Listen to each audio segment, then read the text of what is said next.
Assalamu alaikum wa rahmatullahi wa barakatuh. Dear brothers and sisters, I would like to thank everyone who attended this lecture. You will be hearing a presentation from Sheikh YUSUF Estes on this very timely subject. But before we get started, I want to take a few minutes. Please turn off your cell phones until the lecture is over.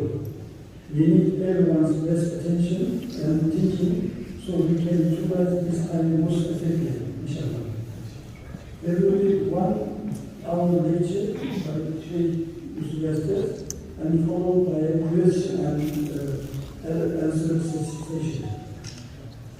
After prayer Adhan, we will call at 3:19, but we will pray around 4 o'clock, inshallah. I will briefly introduce Sheikh YUSUF Estes. I know many brothers and sisters, maybe some of them, they don't know much. Sheikh YUSUF Estes is an American Muslim preacher and teacher who converted from Christianity to Islam in 1991 after meeting a Muslim man in Egypt.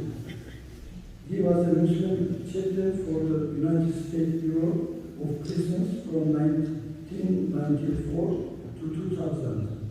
He was a Muslim delegate to the United Nations World Peace Conference for Religious Leaders, held at the UN in September 2000. Sheikh YUSUF Estes was named as the Islamic Personality of the Year at the Dawah International Holy Quran Award ceremony on 8 August 2012. He founded Guidance TV in 2010 to help presenting the true message of Islam in simply English, 24 hours or 7 days on free to air satellite for non-Muslims and Muslims alike.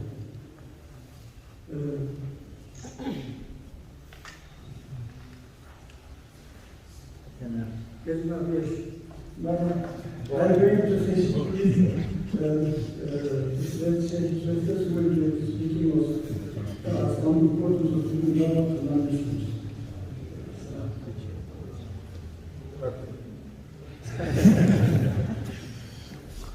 Alhamdulillah Rabbil Alameen wa ala muslimin wa salatu wa salamu ala rasulullah kareem wa ala alihi wa sahbihi ajma'in. Ashhadu an la ilaha illallah wa ashhadu anna Muhammadan abduhu wa rasuluh. Sallallahu alayhi wa sallam. MashaAllah.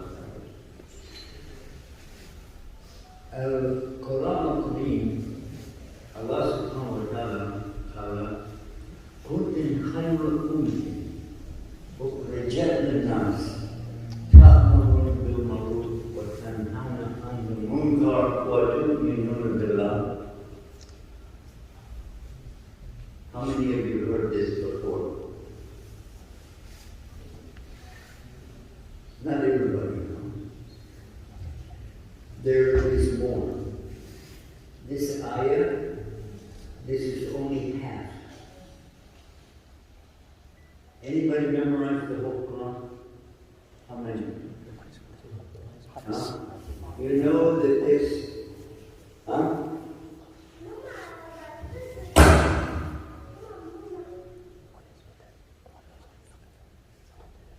Anybody know the rest of the ayah? وَاللَّهُ أَمَانَ أَهْلُ الْكِتَابِ لَكَانَ خَيْرٌ لَهُمْ منهم المؤمنون وأكثرهم الفاسقون. How many of you didn't know that? Yeah. Because this is part of the ayah. Same ayah.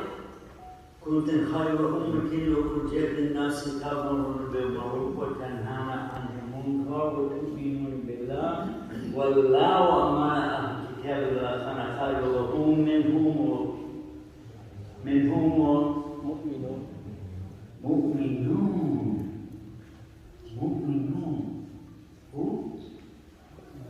هو أهل الكتاب وأكثرهم فاسقون.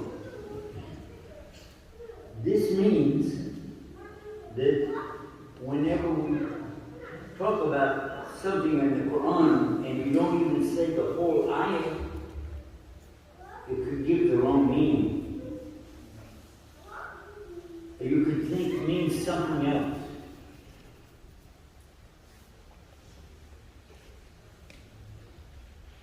There is in the Juz'an, there is a part of an ayah or a part of a surah. If you say it and you stop right there, it means somebody is doing salah and it's against him. Why? Because you don't say all of it. So this is very important.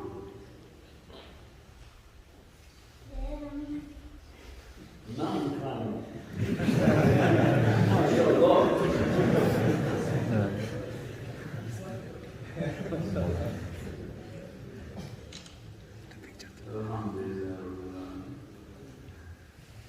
Have an idea what we're talking about. The word Dawah, what does it mean? To invite. Huh? To invite. I want to be more specific. I know that people say that. It's not wrong. That's not wrong. However, I want to get exactly the meaning. I want to be exact. Because this is about Dawah, so I need to know. To delivering and preaching to others, to non-Muslims. No, I want to know the exact meaning of the word. Because if you say it in a general sense, like you said, it goes like a fish. Be careful. This word is related to another word. Attractive by your challenging force. The two words that are very similar from the same root. Dawah wa Dawah. These are related. Why? Right? Because you call Allah. This is dua. You call Allah. Ya Allah, Ya Allah. But you don't call the people the same way. So it's another variation of the same word. Right? Yeah. I know you knew that. So when we say Dawah, what we are actually doing, you're not wrong when you say inviting, but specifically you are calling, hey, come on over here, come on over here. It's more than inviting in the English language. You see this? Okay, what is that? A glass, right? If I try to put all of this in there, what's going to happen? It's not going to work. But when I say, you know, a swimming pool, you know, a swimming pool in this glass, it's not going to work. The swimming pool is the Arabic language. This is the English. Enjoy.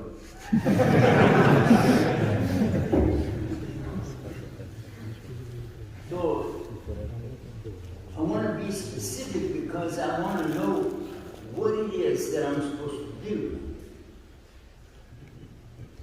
And when Allah subhanahu wa ta'ala tells us in the Quran, specifically He's talking about calling the people to what? Okay, what is the word deen? What does that actually mean in English? The way of life. Roads. Who said that? The roads. Exactly.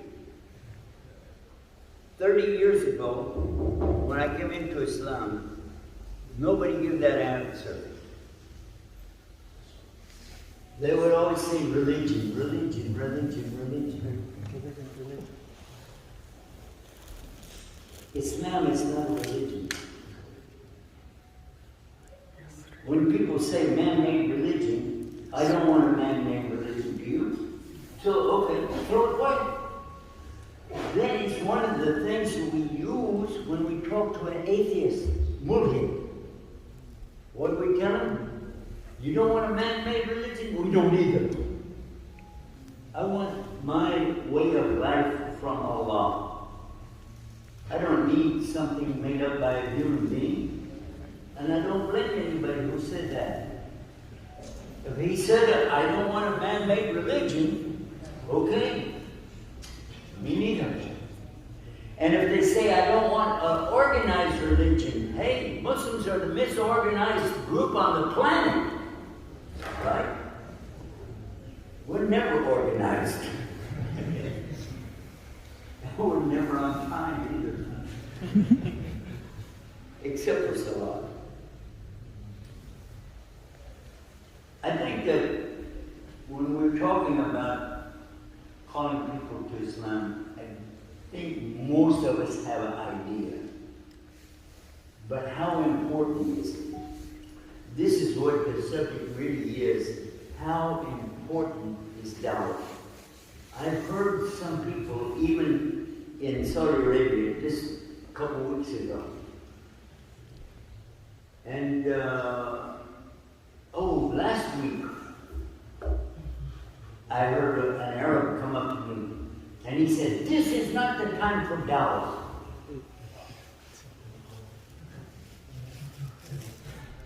Really? Am I dead? What are you talking about? Because the Dawah, the calling others to this deen, and calling myself to this deen, it doesn't stop unless you're dead. What does, I'm going to give you another word and then we'll talk about our subject. Taqwa. What does that mean in English? Fear of Allah. Consciousness of Allah. What? Fight. Who said that?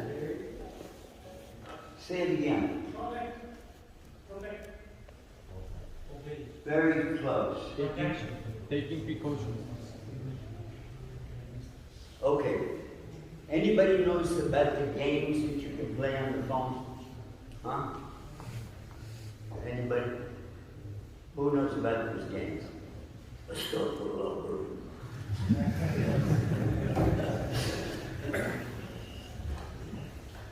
When you play the games on the computer or on the phone, something like that, when you have your little character, he's running around, getting in trouble, yeah? He's shooting at something, and something is shooting back. All of a sudden, there's something big. Whoa, really big. Boom! Oh, wow! So you have points that you can use. So you use your points and you buy something to protect you. What do you buy? Shield. This is the best understanding for the word Taqwa. You buy a shield. How? The word shield here in English explains exactly what you're talking about. Because in Surah Fatiha, you ask Allah something at the very end of the surah. غَيْرُ مَغْضُوبِ عَلَيْهِمْ وَلَا الضَّالِّينَ. Huh? You know what? غَيْرُ مَغْضُوبِ. What is that? God. What is God? Do you know? Huh? Most of the time, and I don't blame you, because even if you know English, you read the English translation, it says exactly anger. Not of those who have your anger or go astray. That's what it says. But I want to show you something. You're driving down the street, and it's a red light. Okay, I have to stop behind this guy. And, okay, turns green, he doesn't move. Beep, beep. He doesn't move. And the light turns red again. Oh, man. I'm angry now, right? And it turns green again. He still doesn't move. Beep, beep, beep. I'm really mad. I'm angry. Oh. But then he gets out of his car and he walks back with a hammer. And he starts beating my windshield, beating my car all over. Which one is God? Him. That's God. That's called wrath in English. Because Allah subhanahu wa ta'ala, He's not going to be just angry. He's going to do something about it. That's your intention.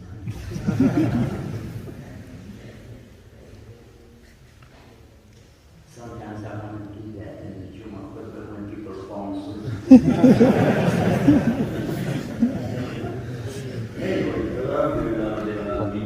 So, the wrath of Allah, you want to be safe from that. You want your shield on that day, on Yawm al-Qiyamah.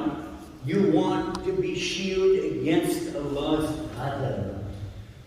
غَيْرُ مَغْضُوبِ عَلَيْهِمْ. I don't want anything about Allah's adab on me. So I need this shield. Now, how do I apply that? This is not something small. This is not a small thing. In the Quran, you have Surah Fatiha. Immediately after that, you have the biggest surah in the Quran. Sad. Okay, and what does it start with? Alif Lam Mim. And nobody really knows what these 3 letters out of that Arabic alphabet. But then it says,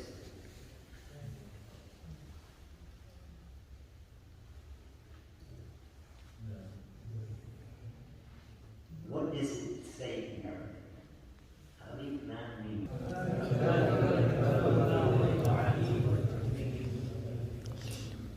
So there is a word here that is not applicable to what I'm talking about, but it is an important thing for you to understand. When it's saying, okay, when I'm holding this, do I say Dalik? Or now, Dalik?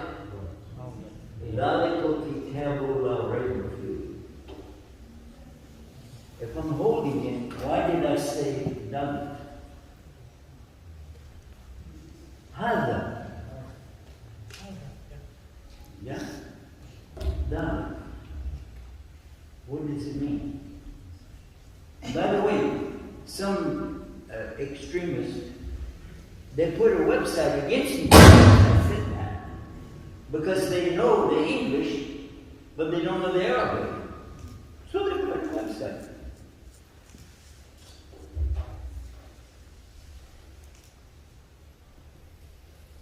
And Allah says, the book with Allah. This is the book Allah is talking about, not a book that you're holding in your hand. This isn't even called Quran. You know what it's called? What is it called in Arabic? Huh? Mus'haf. Scripture. It's called the Mus'haf, not the Quran. We say Quran, and this is why they put the website against me, because I said this. They know I used to be in the music business, okay?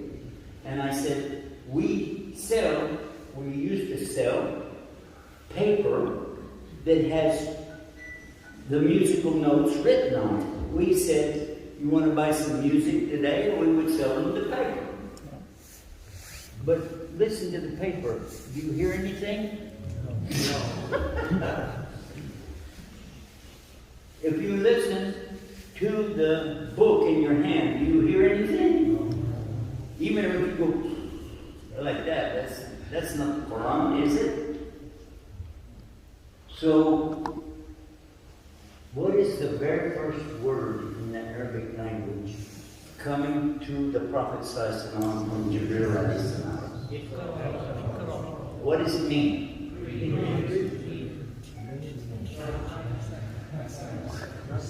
I gave you all of this and you said that. Huh? Who said it? Recite. The one who stands in the Salah, especially in Ramadan, in Taqwa. Yeah. Do we call him a reader? He's reading? I mean, seriously, if you picked up a book and started reading, okay, today I'm going to... What are you talking about? We call him a reciter. From what word? He's a what? A card. He's a card. So he's a reader. So why I'm using the same exact word, Qari, Iqra, it's the imperative of the verb. So you put an alif before it, so it's you recite. Right? Then that's what Jibreel was telling the Prophet sallallahu alaihi wasallam. He's saying, recite for me, not read. Do you know why? Do you know why it said that? I'm going to tell you. About 800 years ago, the first translation of Quran to English was done by the Catholic Church. The first translation done by a bishop. Do you think he was trying to enter Islam? No. English was brand new. It was only 200 years old, less than 200 years old when he did that. George Sale, 200 years ago, used that same one to retranslate it, to make it more up to date. But he used the same words. He was a Christian, and he didn't want Islam either. He said some nice things about the Quran, but he said, of course, we know Christianity is better. That's what he said. I read that, and what he was talking about 200 years ago. He also made up some stuff about the Prophet sallallahu alaihi wasallam. I don't want to go into it, but it's really bad.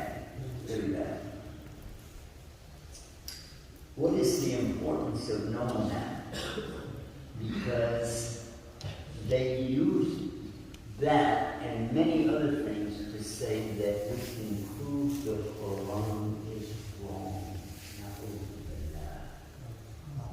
Look. If Jibreel salam said, read, and then the Prophet said, Ana Umi, they made this false hadith. That is not a true hadith.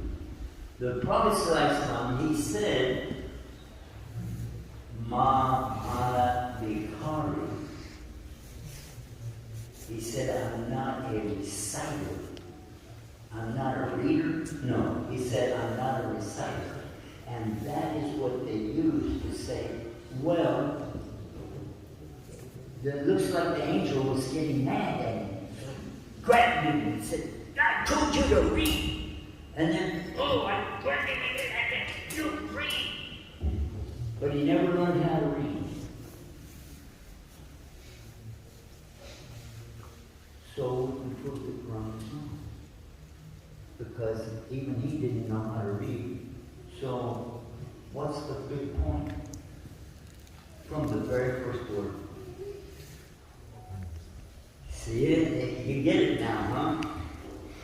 So, don't let anybody tell you what, especially don't let somebody who's not a Muslim, not an Arab, tell you what the Quran means.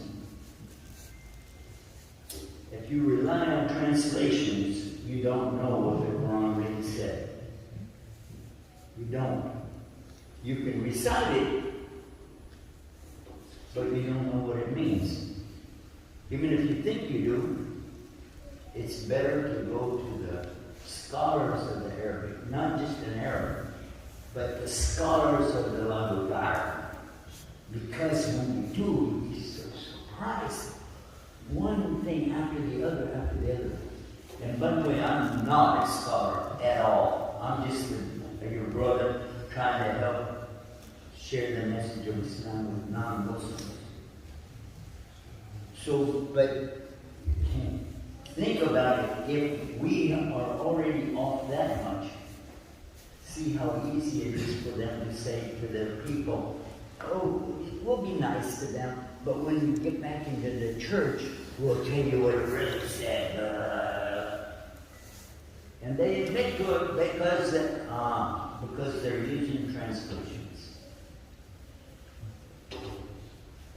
So I wanted to emphasize all of these things before we talk about how important it is to give Dawah. Because if we don't know what we're doing, how do we expect them to get it? Make sense? All right. I used to give an example, but I don't know if I need it. But basically, if you tell somebody to come on over to your house, you're calling them, you're inviting them. Okay, come on over to my house, and we're gonna have a wonderful time. You just come on over and be hungry. Be hungry when you come over. What do I get out of that? Somebody is inviting me to his house, and he's going to feed me, huh? And I said, where's your house? 1, 2, 3 Main Street. Okay? So I go to 1, 2, 3 Main Street. I see 1, 2, 2, and 1, 2, 4. There is no 1, 2, 3. But I see my friend standing there, and I said, where's your place? He said, right here. I said, where is that? It's an empty lot. It's just grass. He said, this is my place. Oh, really? It looks like it's going to rain, man. You don't have a place to stay. He said, this is my place. I said, well, okay, I'm hungry. Okay, good. So where's the food? I didn't say I was going to have any food. I said, be hungry. Okay, what do you think about a person that would invite you to something they don't even have? Huh?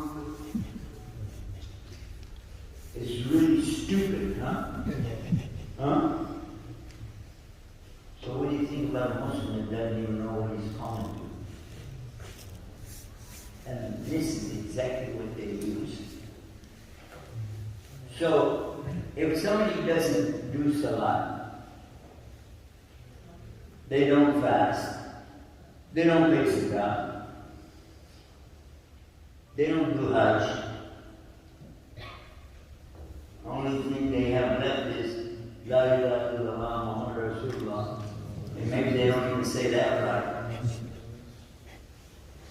How can they call me to something that they don't have? How? So the first thing, before you even start thinking about calling other people, it's important to have it yourself. And don't start calling the people something you don't have. Otherwise, they will see through it and they'll say, you don't do it. And you say, well, yeah, I don't do it, but you should do it. Well, that's that. It reminds me of something wrong. Maybe I should say this. What does the word salah mean? Salah. Salah. Huh? Don't use another word to describe a word in Arabic.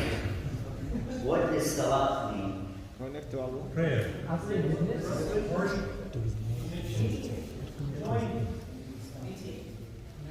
What's it related to? Anybody? Who has the Arabic language? Who? You have the Arabic language? Who else? You have Arabic? No, that isn't. What is sila? Somebody show me what is sila. Same root. Connection with God. So why do we say pray? Because we do prayer in the salah. The salah is the connection so that I can call Allah. If I don't have a connection, you know what I'm doing? I'm just standing around and, hey, hey, hey, hey. But you want the connection. You have a connection? Why aren't you using it? Why are you just saying, hey, hey? No, you don't have to do that. Just make the connection. Sound like one. Easy, right? So this is your connection with Allah to do what? Your dua. So you are praying, but the word salah doesn't mean pray. It means connect. Anyway, I think now we're ready to talk about how to call other people to it. Because we have the basic, we have the understanding, at least of some of the words. It doesn't mean that you shouldn't call people because you don't understand some of the meanings. But if you don't have the idea behind it, then somebody who is exposed to the attacking on Islam, for instance, when they say jihad, jihad, oh, his name is jihad, oh. Anybody here named Jihad? Huh? One? Jihad. Two? Yeah. So, what does that mean? It's the one who is really working hard, really at work with what he is in front of him. He's not ignoring it. He's not looking like, I don't have time. No, he's working hard on it. Really hard. When they say ijtihad, what does that mean? Somebody that's really struggling, they're looking through the books and start examining this, and what does that word mean? I'm going to give give this answer right here. If somebody has a question, comes to him, and he does ijtihad, and he says, Allah, but I think this is the answer. If he's right, he gets true rewards. But if he's wrong, what happens? One reward. Why? Because he did ijtihad. So this is really important for us to know that it means hard work. Hard work. When we say struggle, strive, a lot of people don't know that because they don't know the words. But if you say hard work, everybody, most of the people in Texas try to get away from that. Whenever we're talking about the words in Arabic, this is one thing. This is one thing. But how about the understanding? I just had an interview with somebody from the newspaper, the big newspaper here. Okay. What's it called? The biggest newspaper in North Korea.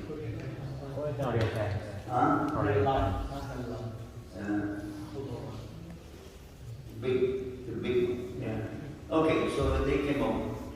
And what he was saying, he had to do it to an interpreter, somebody to translate. But what he was saying was that he had experienced Afghanistan and Kabul, and particularly Islam is this and this and this. And he said, I found so much things about it. He was being honest. But he wasn't being correct. But it's what he was exposed to, what he knows. If somebody says to a woman, you have to wear hijab, he doesn't know it. It's not like her father or her brother, but husband. Just some stranger saying, you have to wear hijab. Or you have to wear niqab. Is that right? That somebody could come up and do that in Islam? You don't even know if she's a Muslim. Why does a woman have to cover up? Only if she wants to obey Allah. But what does the Quran say? Right after Ayatul Kursi. La ikraha fid-din. There is no forcing in the way of Allah. I used a different translation, the way of Allah. So if that's the case, and we said, well, I can't call these people to Islam because they don't dress properly. I want to ask you now. Now, let's look at Rasulullah sallallahu alaihi wasallam. If he said, I'm not going to talk to any women who don't wear hijab, in the very beginning of his message, how many women would he be talking to? 0. And if he said, you have to wear the clothes that I wear right now to be a Muslim, they would be saying, you know what? We're only wearing those clothes. What are you talking about? Actually, he never said that. Why am I wearing this? Why am I wearing this? Why? Because I want to. That's all. But does it mean that I'm Muslim? Actually, no. Anybody could buy this clothes and put it on and say, jihad, jihad, jihad. And actually, some people do that. They don't even know what Islam is. They just want to fight. They want to kill somebody. At the end of the day, only Allah knows who has the spirit for his being. So the best thing for us to do is to be honest with ourselves and then honest with people. Now, would you like to know something that I've discovered? I've been Muslim 31 years and I still don't know anything. Really. I learned as much this year as I did in all of the 30 years before. This year, yes, sir. Allah let me do something that I've always wanted to do since I've been Muslim. He let me do that in March of this year. I got to go to Aqsa and see the Dome of the Rock and pray in the masjid there and stay as long as I want to, for days, have fun, and give dawah. Because it's the only place of the three where Muslims mixing with Christians. And it was beautiful. Oh my God, it was beautiful. Because Christians come there only because they really are the Christians we were talking about.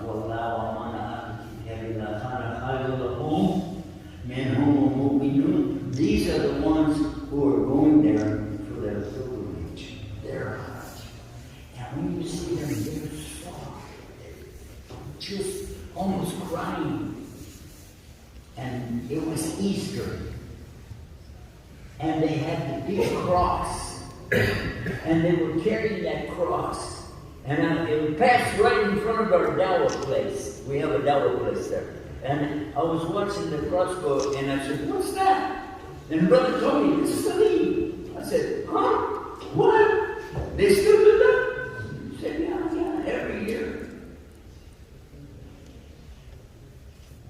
And then all of a sudden, one of the Christians was going with them. He stopped and he turned and he said, he looked at the display. He said, "Is that the Quran?" And the Sheikh Mursi said, "Yeah." So he came over there and he held it like this. He said, "I've always wanted one." Huh? You're supposed to be with the Christians, so what do you want? I was shocked. And he knew English, but he was from Bavaria. They speak German. But he said, "I know English, I understand." Sheikh said, "I'll go give you the German." He said, "No, I like English."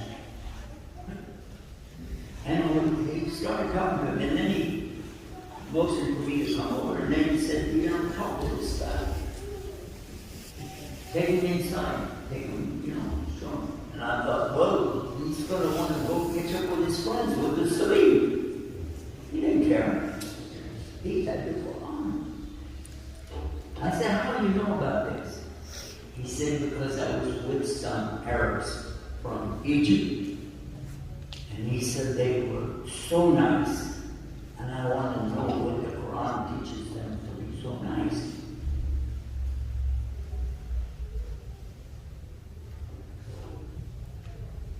And they came to me and they told me, "You got to go up to the restaurant on top of the hill. We're going to look down into the television thing. You know, we have a TV channel, right?"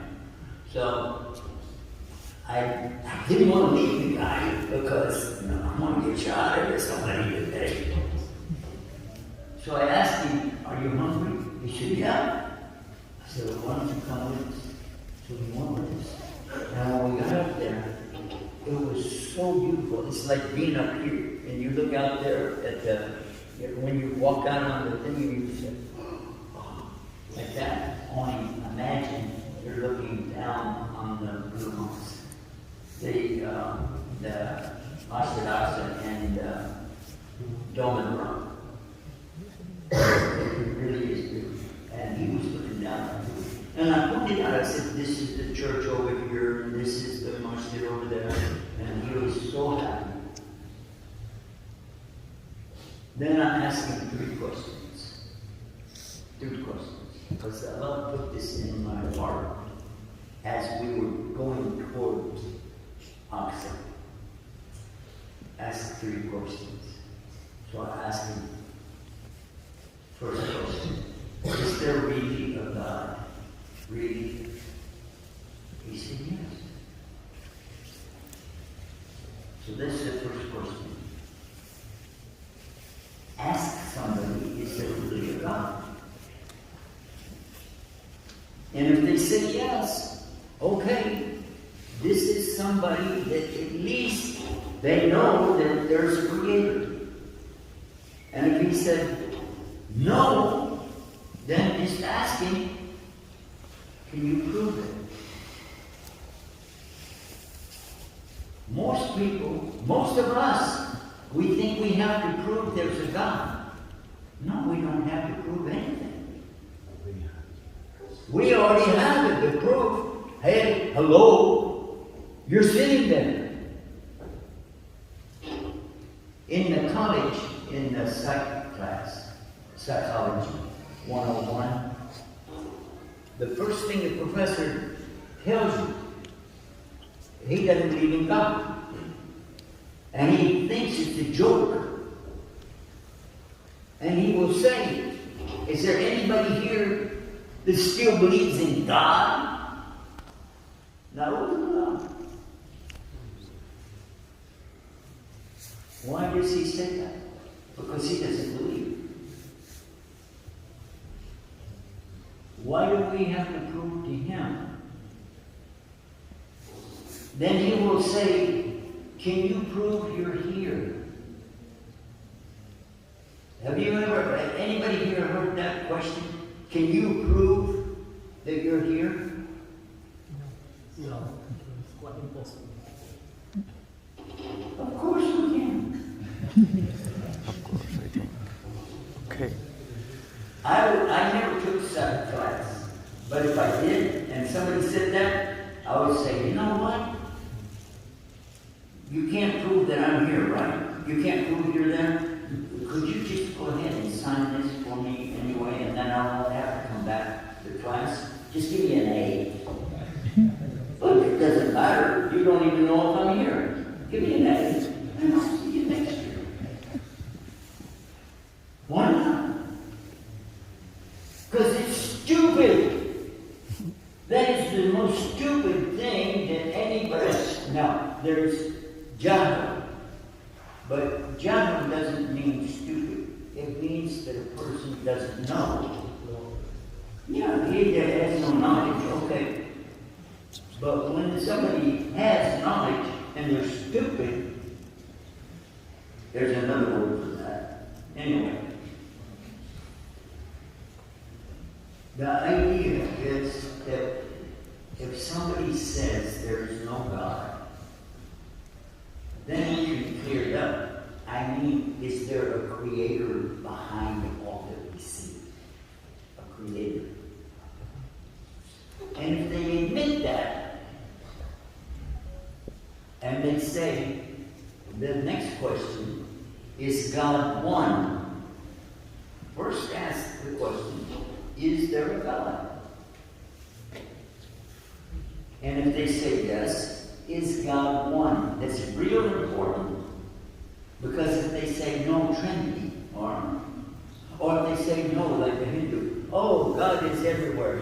God is in this and that, and it's in a tree, and it's also in the flowers, and in the smells, and in everywhere. So that's not one. By the way, if they say God is everywhere, just tell them, ask them, you know, what is he in? Is he in this and that, in the mountains, in the beautiful sunset? Oh yeah, okay. Is he in the toilet? And then, I've done this, and they say, oh, no. So, can you give me a list of where he is and where he isn't? And then they don't know how to answer that. But what does it mean when they say God is everywhere? That means the creation, the makhluk. The question should be, if there is God in everything, and God created everything, so God created himself. How do you get that? So there's nothing, and then all of a sudden, there is something. How? There's nothing there at all. Nothing. But then there's something. How? It's stupid. Some people get so much knowledge, but they don't know how to use it. They become stupid. So if somebody said there is no God, just ask them, prove it. You cannot prove a negative statement. Because when you say there's not, there's no proof with it. And if he can tell you can't prove a negative statement, say, well then you don't have any proof for what you just said. I see you. Maybe you don't know. Maybe you don't have eyes. But I hear you. And I see you. So I know you exist. Alright? And I know I exist. Hello? So that resolves that real fast. No, he wants to stay on that. Masalama. Bye. I don't need that. But I'm only calling, I'm not forcing anybody. So if he wants to believe he doesn't exist, go ahead. So God is one. God exists. God is one. What's the third question? It's real simple. If you do believe in God, the Creator. Now, what about the one who says, well, how do you explain evolution? Darwin's theory. The only way of life, Islam, is the only one that explains evolution. We believe in evolution 100%. But most of the people talking about evolution, they don't even know what it is. So, I take a tree and turn it into a snake? Can you take a rock and turn it into an elephant? No. But, can you take a horse that lived maybe 2 million years ago, and it was only this big, but today it can be that good? Yeah. That's evolution. People didn't used to look like we look. They were bigger, much bigger. Yeah?